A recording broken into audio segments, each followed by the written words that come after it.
the section we want to start to explore the graphings of the sine and cosine functions. And so to kind of bring up to speed, what I have behind me is I have some various values of x and y's for the sine functions. And so if my sine of 0, if I use 0, its sine would be 0. The sine of pi 6 equals 1/2. The sine of pi thirds equals 3, root 3 over 2, and so forth. Again, those were some of the more common values that we've been using so far along this term. And so I just started drawing a table of some of the different values, its domain and ranges. So if I take those, and instead of just overlaying them on a repeating circle, let's graph them out over time, or graph them out with a period. So its function, I know the sine is 0 at 0 and also at 2 pi because it repeats, it's periodic on 2 pi. I know that the sine of pi also is 0. So my graph, or my graph crosses the x-axis at those 3 points so far. Pi halves is its highest value. And then likewise, negative or 3 pi over 2 is at its lowest value. And if I just start plotting some of these other points, I start to get the general shape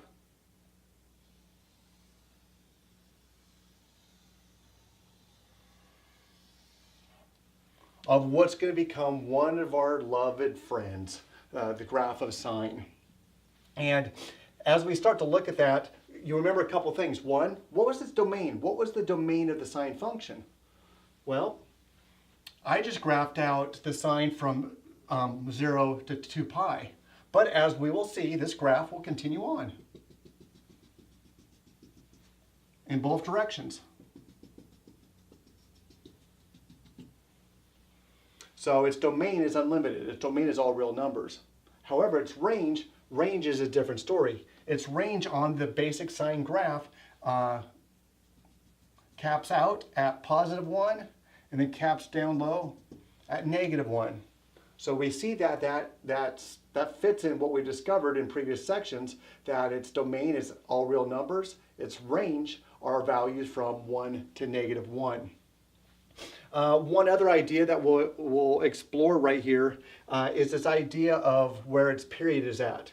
You see that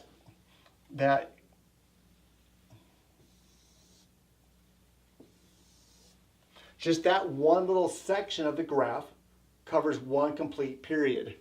And then I can see that I can start here at the top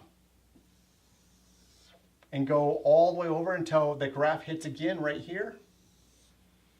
And then that's just another representation of the period of the graph. And so again, the graphs of the sine and cosines, its periodic function, or where it starts to repeat itself, is every 2 pi. So again, this was just a little bit for some definitions to kind of get a sense of what it is that we're going to be talking about as we start to learn how to graph the sine function and the cosine function, and then maybe what we can explore from these ideas.